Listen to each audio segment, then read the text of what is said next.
मित्रांनो, जिल्हा पोलीस शिपाई चालक पोलीस शिपाई भरती सिंधुदुर्ग याचा कौशल्य चाचणी निकाल दिनांक 10/3/2026 पाहू शकता कशा पद्धतीचा निकाल आहे। LMV mark jeep total pass pass pass pass अशा पद्धतीने हे टेस्टमधील उमेदवारांना मिळालेले मार्क आहेत। पोलीसने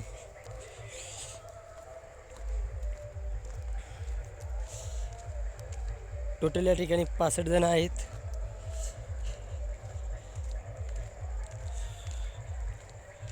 अशा पद्धतीने ही लिस्ट लागलेली आहे सिंधुदुर्ग जिल्हा पोलीस शिपाई चालक या पदाची।